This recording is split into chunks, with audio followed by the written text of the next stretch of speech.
C'est un plaisir de vous retrouver sur les www.gms.sn dans cette actualité. Voici le sommaire.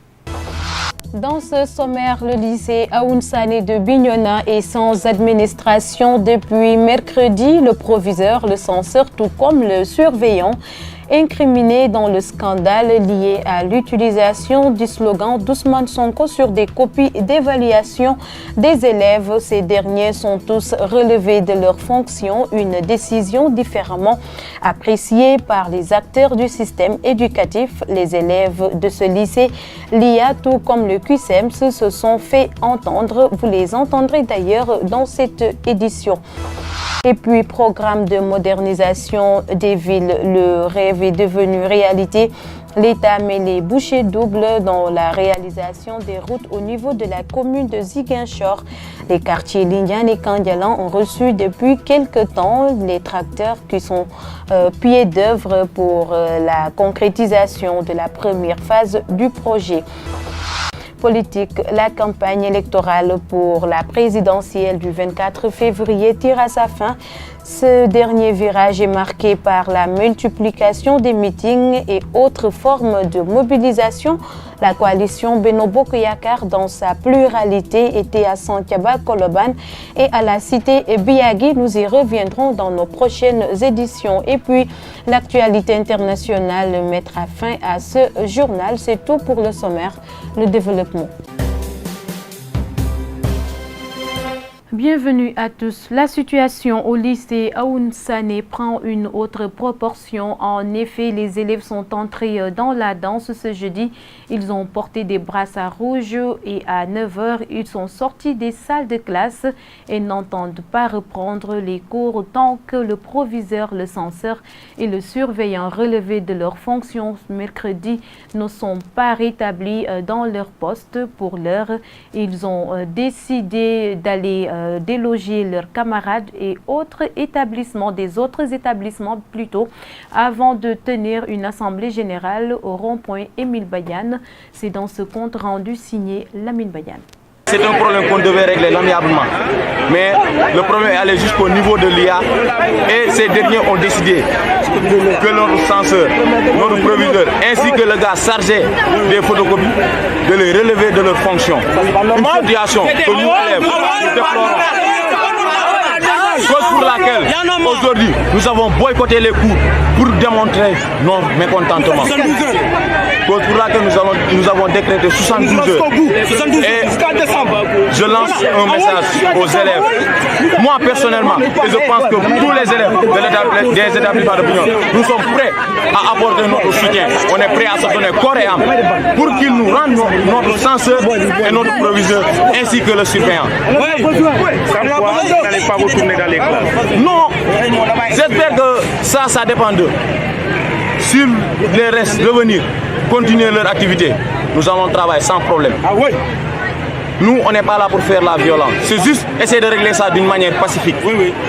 Nous voulons rencontrer les autorités et essayer de leur poser nos doléances, essayer de trouver des solutions. À Ziguinchor, l'inspecteur d'académie est également monté au créneau pour apporter des précisions sur les faits reprochés à l'administration du lycée Aoun Sané. Face à la presse, Siaka Goudiaby a démontré la gravité de la faute non sans lever un coin du voile sur la pertinence de la mesure conservatoire prise à l'encontre des personnes incriminées. Écoutons les éclairages de Siaka Goudiaby au micro de Maïmounaba et Djili Djedjou. Le but de cette rencontre, c'est justement pour apporter des précisions, des clarifications ou des éclairages sur ce qui s'est réellement passé, pour vous permettre de bien comprendre ce qui s'est passé, la suite des différents événements qui sont produits, jusqu'à ce que les décisions que vous avez tous apprises hier nous soient annoncées. La confirmation étant nette, étant claire, que c'est au lycée Aoun Sané que le fait a été noté, a été découvert donc, a été fait. Il fallait donc, comme mesure administrative dans les médias, demander au proviseur à travers une demande d'explication, de m'envoyer de plus en plus d'informations sur la situation, sur ce qui s'est passé. Puisque déjà, il a confirmé que ça existe chez lui. Et l'échantillon qu'on venait de vous remettre émane de Bignona, au lycée Aounsane. Dans sa réponse qu'il m'a envoyée le lundi 11 février 2019, il a confirmé que c'est avéré, mais qu'il n'était pas en mesure, honnêtement, d'identifier le ou les responsables. Mais que ça s'est passé chez lui.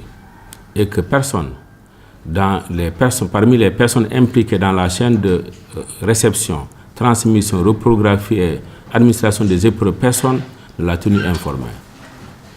Il m'a dit que c'est moi-même qui l'ai informé. Et nous restons dans cette affaire du lycée Aounsane, désormais prise en charge par les syndicats saisis du scandale. Abdoulaye Ndoye, responsable national du cadre unitaire des syndicats de l'enseignement moyen et secondaire, le CUSEMS, en tournée dans la région, a vite rallié Bignona pour se saisir de ce dossier brûlant après avoir entendu les personnes incriminées et pris connaissance des copies en question. Abdoulaye Ndoye a dénoncé avec la dernière énergie la rapidité des mesures prises, mais non sans exiger que toute la lumière soit faite sur cette affaire avec la même vitesse et sans parti prise. Nous l'écoutons au micro de Cheikh Tidiane Sissi. Nous, ce que nous disons, dès lors qu'une plainte a été déposée, dès lors qu'on a remis une demande d'explication au proviseur, une demande d'explication venant de l'IA et du préfet, on s'est étonné de la précipitation avec laquelle ce dossier a été géré. Parce que le fait de relever le proviseur, le censeur, et celui qui est au niveau de la salle de reprographie, c'est-à-dire que nous avons aujourd'hui un lycée, un grand lycée, le lycée Aounsane, sans administration. C'est grave. Nous sommes dans un contexte sensible, contexte des élections. Et je crois que donc, raison gardée, il faut prendre des mesures intelligentes. Et c'est pourquoi nous exigeons que toute la lumière soit faite sur cette question. Mais nous ne saurions accepter que l'enquête soit orientée. Nous disons également qu'il ne faut pas se tromper dans la chaîne de désignation des coupables. Il ne faut pas qu'on prenne des victimes pour les sacrifier. Nous ne l'accepterons pas. Nous allons veiller. Le ministre, si on a relevé l'administration, c'est sur instruction du ministre de l'Éducation nationale. Donc il doit en assumer toutes les conséquences. Parce que la précipitation vraiment nous pose problème. Maintenant, c'est ce que nous avons dit, pas d'enquête orientée, mais également, il faut que l'enquête aille jusqu'au bout, que toute la lumière soit faite sur cette question. Parce que l'école est un sanctuaire, c'est un creuset de la citoyenneté. L'école est laïque et républicaine. Mais également, s'il y a des problèmes de ce genre, il faut les gérer avec intelligence, avec pédagogie, mais également éviter de prendre des mesures qui peuvent avoir des conséquences demain que personne ne pourra circonscrire. Nous, c'est ce que nous exigeons, ce que exigent les parents, les élèves, l'administration et toute la population. Et aujourd'hui, il est de la responsabilité du ministre de l'Éducation nationale et de la responsabilité de l'IA de clarifier cette situation pour que tous les Sénégalais soient édifiés, parce que quand même, on ne peut pas relever toute une administration comme ça et laisser une école sans administration. C'est terrible. Parlons de toute autre chose à présent. Il s'agit des 6 683 040 électeurs qui sont attendus pour la présidentielle de dimanche prochain. La révélation est du ministre de l'Intérieur, Ali Ngouille Ndiaye, qui a présenté ce mercredi la carte électorale aux observateurs nationaux et internationaux. Il en a profité pour informer que 97% des cartes d'électeurs ont été retirées.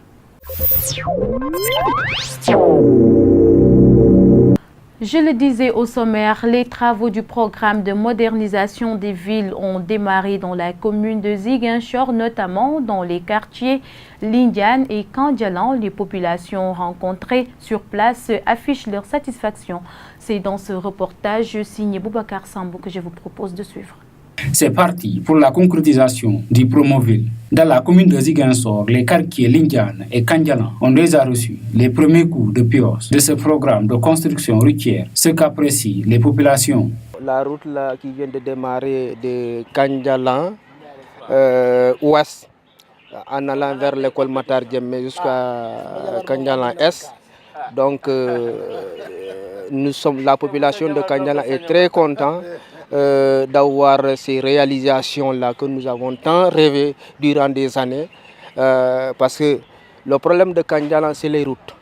Donc si nous avons une route qui fait le tour de Kandialang, vraiment, ça va nous faciliter beaucoup de choses. Et Kandialang aussi est un quartier dont la population, les 98%, c'est des paysans. Donc une fois que cette route sera prête, donc nos produits là, pour les amener en ville, serait encore plus facile. Une satisfaction qui n'enlève en rien l'inquiétude des populations quant aux mesures de protection attendues des autorités pour leur éviter certains dangers ou impacts négatifs. La poussière d'abord. La route n'est pas finie, mais il y a tellement de poussière. Là-bas, ils ont coupé la route. Il n'y a pas de passerelle pour les gens passent. Ici, une fois, j'ai rencontré à une maman là. Il a failli tomber dans le caniveau parce qu'il n'y avait pas de passerelle. Et alors que c'est pas bon quoi. Il ne devrait pas couper la route comme ça sans avoir des passerelles. Parce qu'il y a tellement de moments ici. Il y a beaucoup de moments. Si c'est nous, c'est pas grave, on pourrait passer sans problème quoi. Mais les mamans, ils ne pourront pas passer. Des fois, moi-même, je m'arrête pour faire passer les mamans. Ça, c'est pas normal. Bon, la poussière, vraiment, la poussière nous fatigue, sincèrement. Surtout les maisons qui sont à l'alentour du sentier. Du matin au soir, on voit les camions qui chargent des gravats ou bien quand ils grattent la première couche de la latérite, c'est de la poussière. Donc nous demandons l'État aussi de prendre conscience à ces populations-là, de protéger ces populations qui sont à l'alentour du sentier. Rappeler que la construction de ces routes rentre dans le cadre du programme de modernisation des villes du Sénégal, un programme qui intègre les volets assainissement, éclairage public et aménagement paysager. Nous parlons politique. Le meeting des cellules du PASTEF Santhiaba dans la commune de Ziguinchor tenu ce mardi a vu une mobilisation des militants et sympathisants de la coalition Sonko Président. Un seul discours, l'appel à la mobilisation de la jeunesse patriote pour la surveillance du scrutin du 24 février. Alassane Diédiou, plénipotentiaire d'Ousmane Sonko à Ziguinchor, s'en explique au micro de Tété Lopidiata. Le combat là, c'est un combat des jeunes et que au niveau de l'électorat, on a 65% qui constituent l'électorat des jeunes. Et aujourd'hui, si nous voulons gagner ces élections-là, il faudra que les jeunes adhèrent à nos idéaux, qu'ils soient derrière le candidat Sonko. Donc c'est pour cela que nous lançons un message aux jeunes pour qu'ils se mobilisent pour cette élection-là. Au soir du 24 février, nous attendons deux choses. D'abord, gagner Ziguinchor parce que c'est le fief de l'électorat du candidat Sonko et gagner cette élection présidentielle au soir du 24 février. Bon, nous on espère que ce que nous demandons, c'est que tout le monde vienne voter et que nous sécurisons ce vote-là, que les jeunes en particulier soient là pour sécuriser le vote.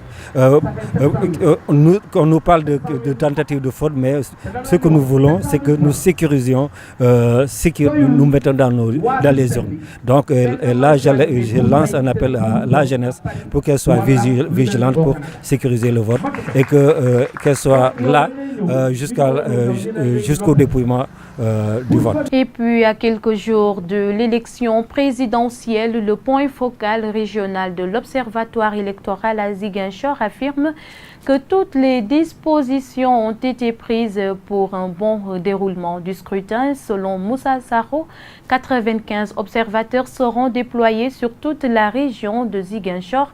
Nous l'écoutons au micro de Rokhaya Bey. Nous sommes en tout cas en train de nous déployer sur le terrain. D'abord, nous avions eu à mettre en place plus de 45 jeunes au niveau du département de Ziguinchor, 35 à Bignona et 13 à Oussouye, pour aller au niveau des différents quartiers, sensibiliser les populations à retirer leurs cartes. Actuellement, nous sommes dans la phase d'orientation des électeurs par rapport à leur lieu de vote Et aussi, nous devons déployer aussi des observateurs au niveau de la région de Ziguinchor. Nous serons 95 observateurs que nous allons déployer dans toute l'étendue de la région de Ziguinchor pour couvrir, pour superviser en tout cas les opérations électorales et pouvoir faire notre témoignage sur le déroulement du processus. Le jour du vote, les jeunes qui seront déployés sur le terrain, nous avons deux types d'observateurs. Ceux qui seront chargés de nous envoyer les informations au fur et à mesure que le scrutin se déroule, mais nous avons aussi une plateforme au niveau national qu'on appelle la plateforme Twindi. Et avec cette plateforme, il y a certaines heures, par exemple à 8h30, à 11h30, à 13h30, à 16h30 et à 18h, des informations nous seront envoyées par ces observateurs à travers donc des SMS. Et ce sont ces SMS qui vont se répercuter directement sur la plateforme et la plateforme va indiquer des couleurs rouge, vert ou jaune selon la situation qui se présente sur le terrain. Et ça permettra en tout cas aux membres de la situation room d'alerter les autorités par rapport à telle situation ou tel manquement qu'il y a à tel endroit dans le Sénégal. Une actualité en bref dans le cadre de l'organisation de la présidentielle 2019. Les cours vaqueront ce jeudi à 18h jusqu'au lundi 25 février à 18h dans les écoles qui abritent les bureaux de vote. Peut-on lire dans un communiqué parvenu à la presse une mesure pour permettre le bon déroulement du scrutin du 24 février.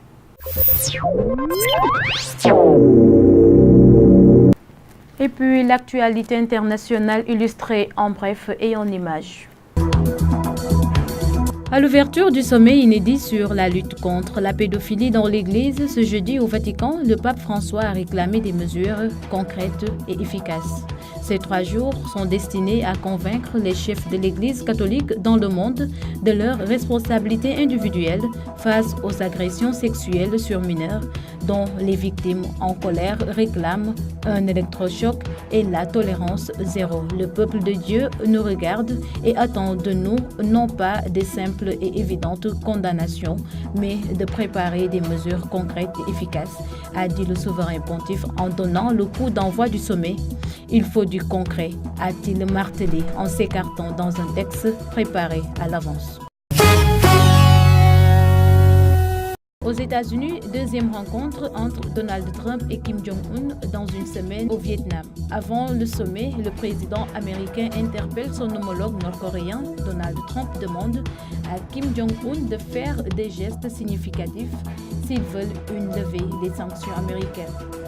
Les leaders américains et nord-coréens s'étaient rencontrés pour la première fois en juin dernier. Lors d'un sommet à Singapour, ils avaient signé une déclaration vague en faveur de la dénucléarisation de la péninsule coréenne. Aucun progrès tangible n'a été réalisé depuis. Voilà, c'est cette actualité internationale qui met fin à cette édition. Merci de l'avoir suivi. Au revoir.